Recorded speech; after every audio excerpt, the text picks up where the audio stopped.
لا حول ولا قوة إلا بالله العلي العظيم. أعوذ بالله من الشيطان اللعين الرجيم. بسم الله الرحمن الرحيم. الحمد لله الذي هدانا لهذا وما كنا لنهتدي لولا هدانا الله لقد جاءت بالحق رسولنا والصلاة والسلام على النبي الأمي المكي الهاشمي المفتح التهامي مولانا ومولى الثقلين جد الحسنين بالقاسم محمد. اللهم صل على محمد وآل محمد. وعلى وصيه ووزيره وصفيه سيد المتقين إمام المرسلين إمام الأوصيائين أمير المؤمنين علي بن أبي طالب. اللهم صل على محمد وآل محمد. ولا سيما على بقية الله في أرضه لتراب مقدمه الفداء روحنا وأرواح العالمين سفينة النجاة وعين الحياة العدل المشتهر المهدي المنتظر. اللهم صل على محمد وآل محمد. واللعنة الدائمة الباقية على أعدائهم وحقوق غاصبهم ومنكر فضائلهم وعصمتهم. وقال الله سبحانه وتعالى في كتابه الكريم بسم الله الرحمن الرحيم ولكن الله حبب إليكم الإيمان وزينه في قلوبكم وكره إليكم الكفر والفسوق والعصيان أولئك هم الراشدون.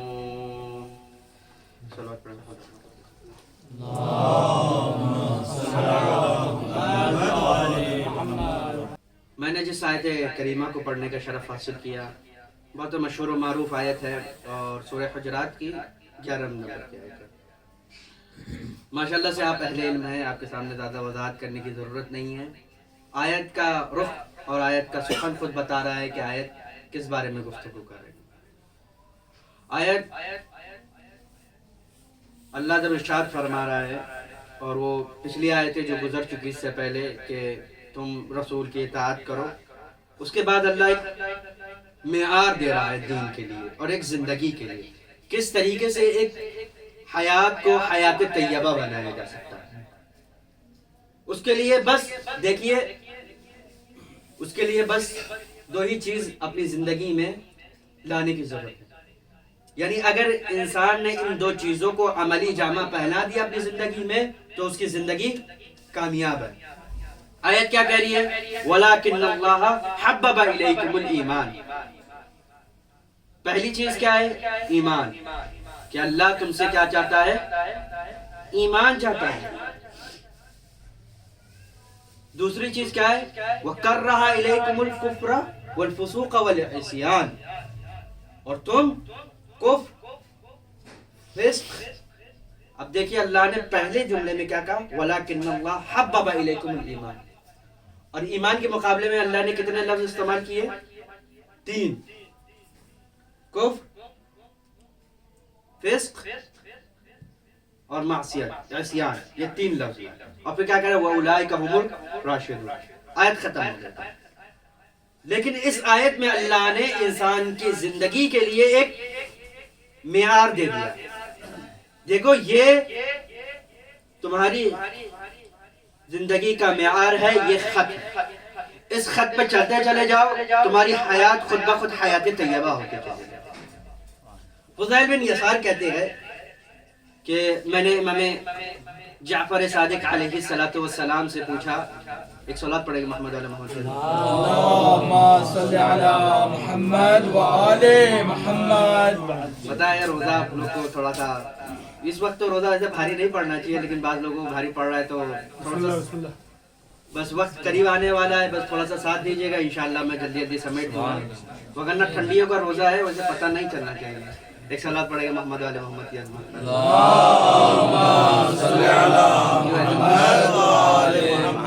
تو کیا کہہ رہا ہے خدا کی زندگی کا معیار کیا ہے؟ حب الہی۔ کیا کہتا ہے کہ مل حب والبغض؟ فضل بن یسار کہتے ہیں مولا بتائیے حب اور بغض کیا ہے، اس کی تعریف کیا ہے؟ تو امام نے اس آیت کی تلاوت کی اور امام بتانا یہ چاہ رہے ہیں کہ اپنی زندگیوں میں حب خدا اور بغض خدا کو معیار بنا دو، یہ جب معیار بن جائے گا تو تمہاری حیات حیات طیبہ ہو جائے گی۔ اب آئیے ایک قدم اور آگے بڑھے، دیکھیں کیا ہے حب خدا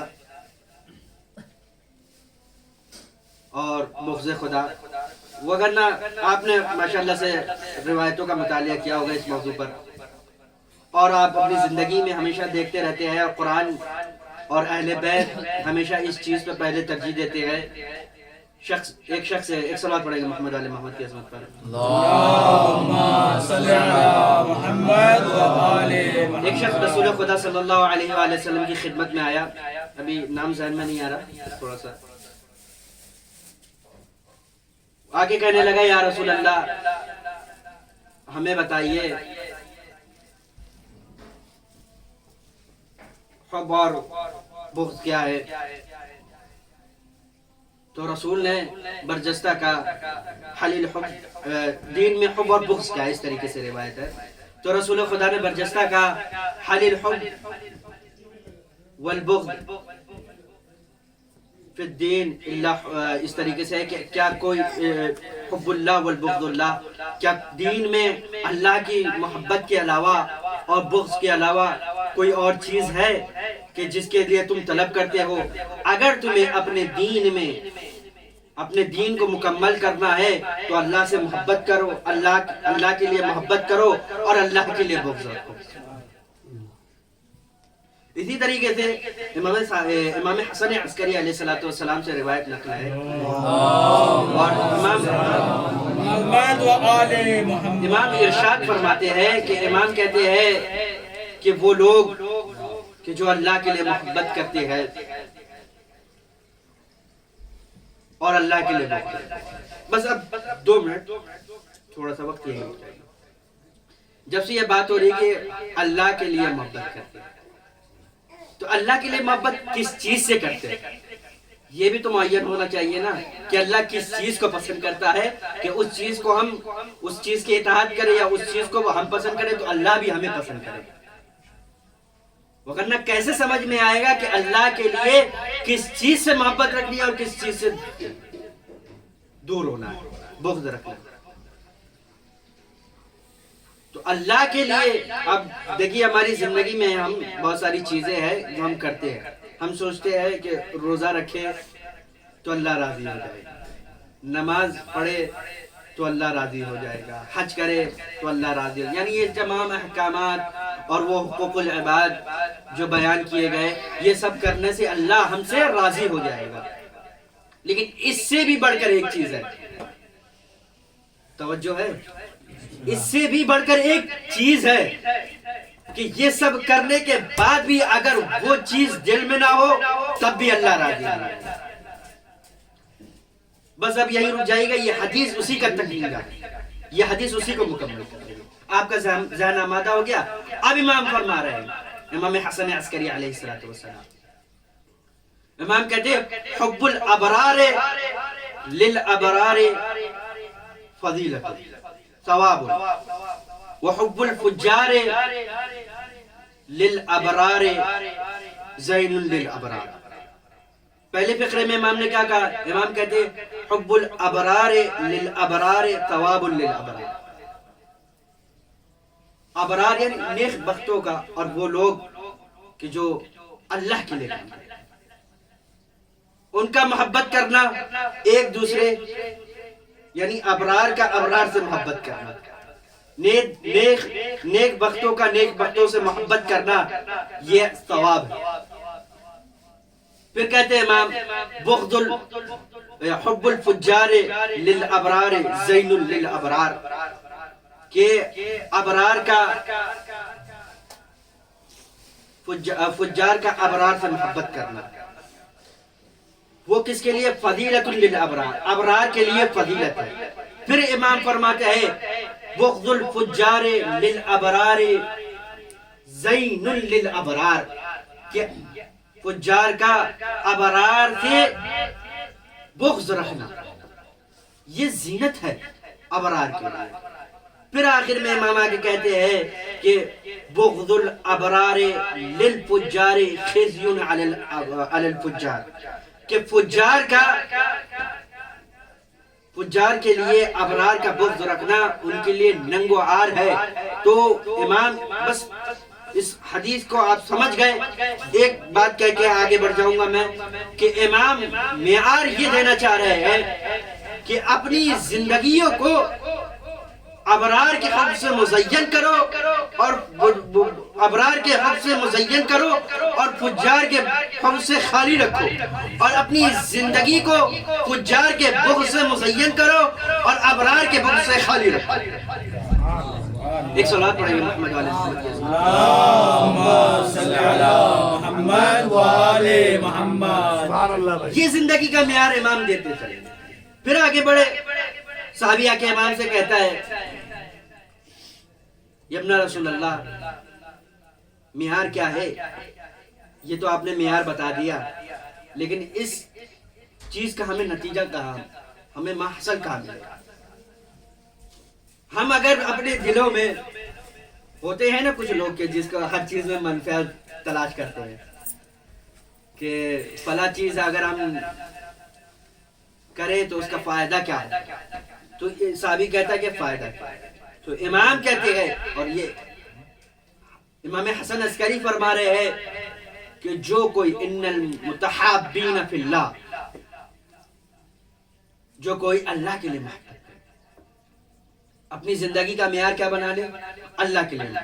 ان المتحابین فی اللہ، کہ اللہ سے جو محبت کرتا ہے، قد اضاء نور وجوہہم واجسادہم ونور منابرہم یوم القیامہ، کہ جو کوئی اللہ سے محبت کرتا ہے اور اللہ کے لیے محبت رکھتا ہے اور اللہ کے لیے بغض رکھتا ہے، تو روز قیامت اس کے لیے یہ خوش بختی ہے اور اس کے لیے وہ تحفہ ہے کہ کل روز قیامت جب ہوگی تو اس کے چہرے سے ایک ایسا نور نکلے گا کہ جو نور اس کے چہرے سے نکلے گا، اس کے جسم سے نور نکلے گا، اور وہ جس منبر پر بیٹھا ہوگا اس منبر سے نور نکلے گا، اور وہ ہر چیز کو اس کا نور گھیر لے گا۔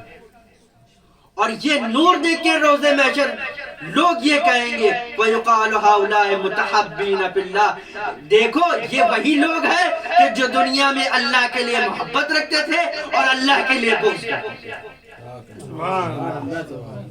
یہ وہی لوگ ہیں کہ جو اللہ کے لیے محبت رکھتے تھے اور اللہ کے لیے بغض رکھتے تھے۔ اب معیار بتاتے چلے جا رہے ہیں کہ ابن رسول اللہ کیسے پہچانے کہ جس شخص سے محبت رکھ رہے گئے وہ شخص من اولیاء اللہ ہے، اور جس شخص سے ہم بغض رکھ رہے گئے وہ عدوان خدا میں سے ہے۔ کوئی معیار ایسا بتائیے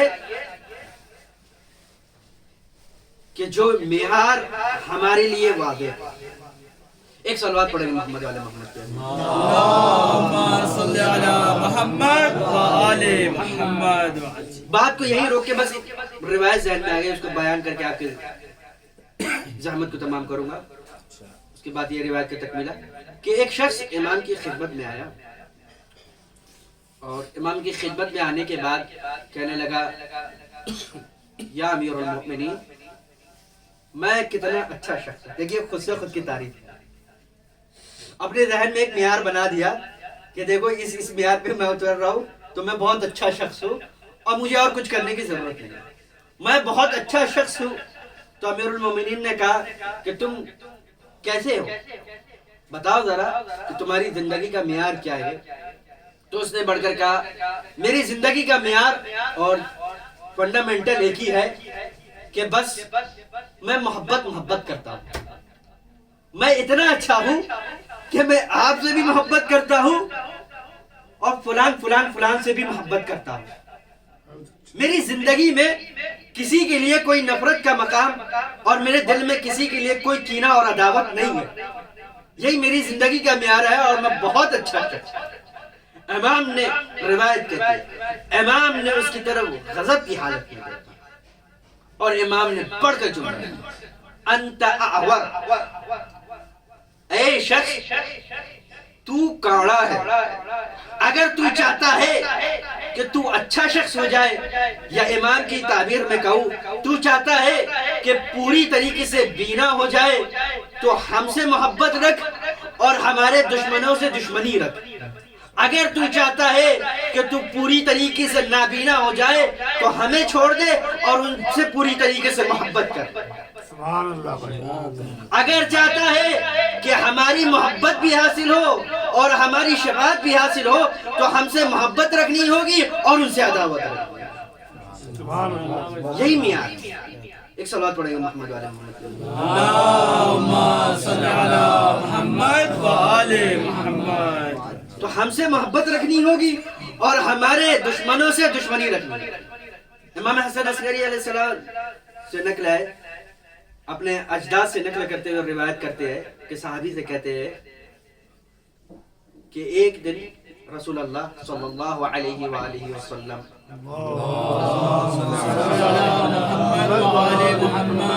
مسجد میں تشریف فرما تھے اور اپنے اصحاب کے درمیان رسول اسی طریقے سے جو روٹین رسول کا تھا، بارہا رسول اپنے اصحاب کو آگاہ فرماتے۔ دیکھیں یہ تمہید ہے رسول کی اپنی زندگی میں، یہ رسول بار بار اصحاب کو یہ تیار کرتے کہ کل اگر میں چلا جاؤں گا تو تمہاری محبت کا معیار وہی ہوگا جو آج میں بتا رہا ہوں۔ ایسا نہ ہو کہ میری زندگی میں تمہاری محبت کا معیار کچھ اور ہو اور میرے جانے کے بعد، میری رحلت کے بعد تمہاری محبت کا معیار بدل جائے۔ بس رک کے جملہ کہہ دو عزیزان گرامی، سمجھ جانا کہ زندگی رسول کے بعد جس کی محبت کا معیار بدل گیا اس کی زندگی خسران میں چلی گئی، اور زندگی رسول کے بعد جس کی محبت کا معیار وہی برقرار رہا اس کی حیات طیبہ ہو۔ تو میری زندگی کے بعد اپنی محبت کا معیار وہی رکھنا جو میں زندگی میں بتا رہا ہوں۔ تو رسول مسجد نبوی میں تشریف فرما ہے، اپنے اصحاب سے مخاطب ہے اور بڑا طویل خطبہ ہے۔ اس میں رسول کہہ رہے کہ میرے چاہنے والوں، میرے اصحاب، یاد رکھنا اللہ کے دوستوں سے دوستی رکھنا اور اللہ کے دشمنوں سے دشمنی رکھنا۔ اور پھر رسول نے ایک فقرہ ارشاد فرمایا، لا یجد رجل طعم الایمان وان کثرت صلاته وصيامه۔ کوئی شخص ایمان کے ذائقے کو چکھ ہی نہیں سکتا، اگرچہ اس کی نمازیں روزے کثرت کے ساتھ، وَإِن كَثُرَتْ صِيَامُهُ وَصَلَاتُهُ۔ اب رسول ارشاد فرما رہے تھے، بیچ میں سے ایک صحابی کھڑا ہوا اور رسول سے ارشاد فرمایا، یا رسول اللہ یہ بتائیے کہ آدیت فی اللہ والیت فی اللہ، کیف لی اعلم ان هذا ولی اللہ وان هذا حتی من اولیائه وان هذا عدو اللہ حتی من اعدائه۔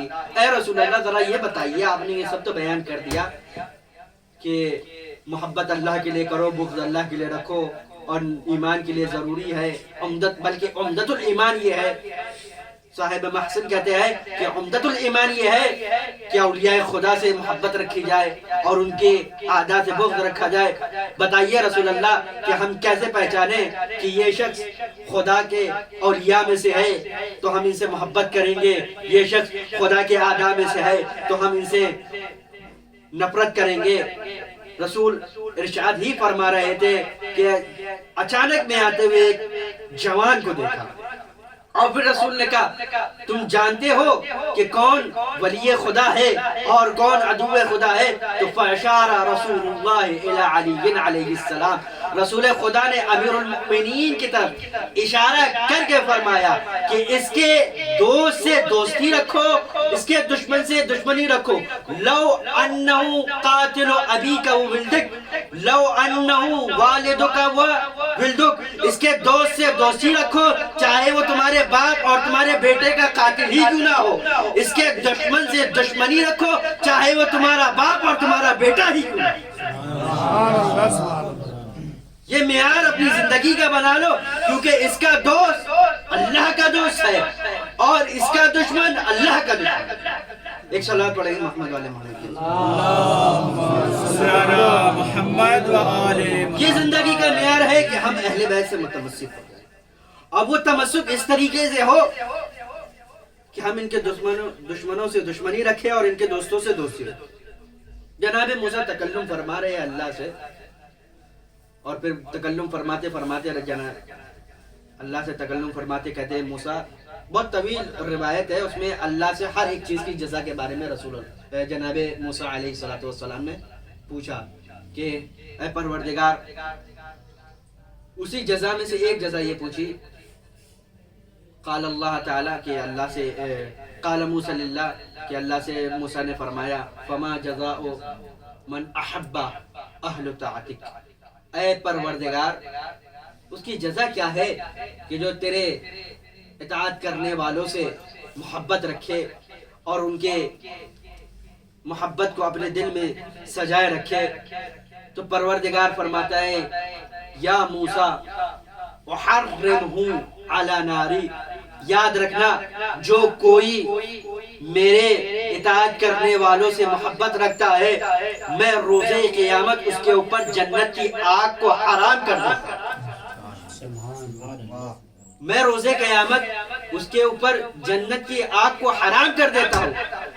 میں کہوں یا اے موسیٰ، کیوں اللہ اپنی آگ کو اس کے اوپر حرام نہ کرے کہ جو ان کی اطاعت کرنے والوں سے محبت کرتا ہے، کیونکہ رسول یہ فیصلہ کر چکے ہیں کہ جو کوئی علی سے محبت کرے گا وہ مومن ہوگا اور جو کوئی علی سے بغض رکھے گا وہ منافق ہوگا. اگر مومن کی جگہ جہنم ہے، اگر مومن کی جگہ جہنم ہے تو اللہ کبھی انہیں اہل اطاعت کی محبت کرنے والوں میں سے قرار نہ دیتا.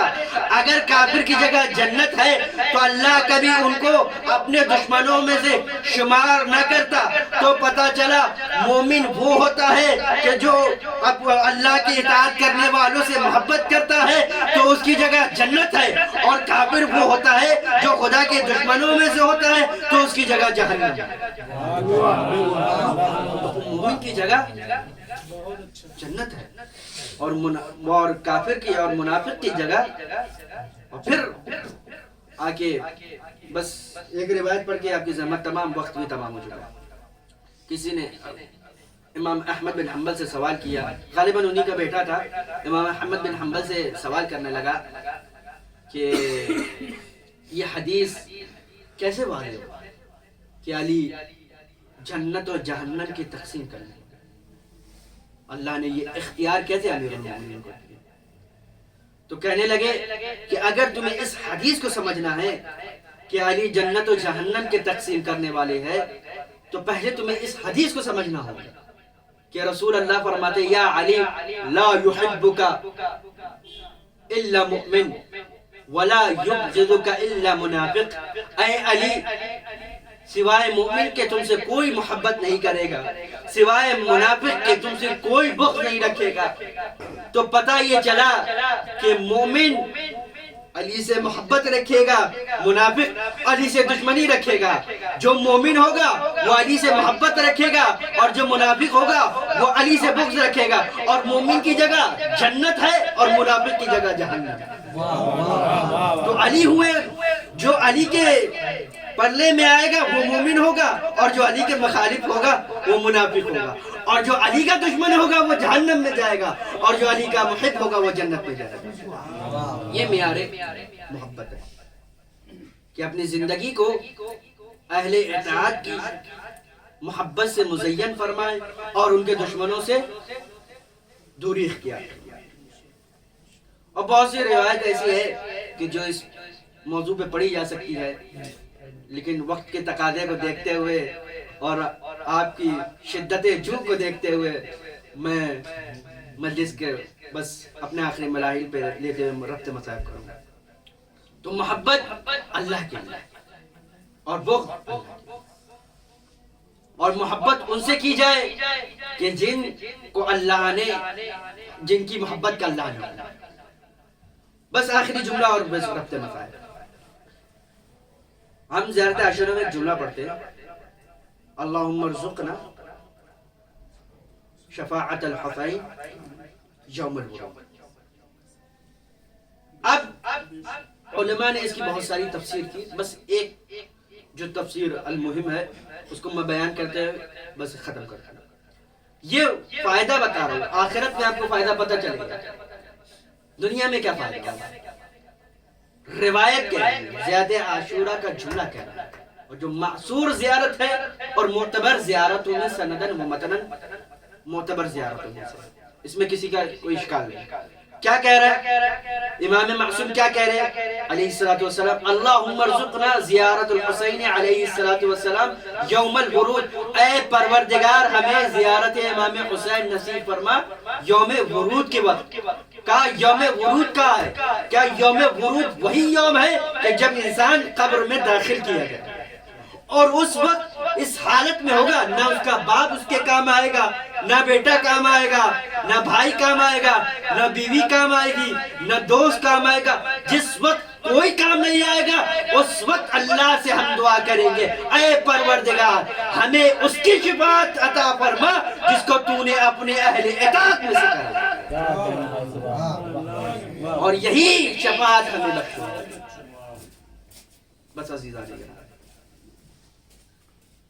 یہ وہ ذوات مطہرات ہے اور ذوات اطہار ہے کہ جن کے ذکر سے، جن کے فضائل سے مومن اپنے دلوں کو مزین فرماتے ہیں۔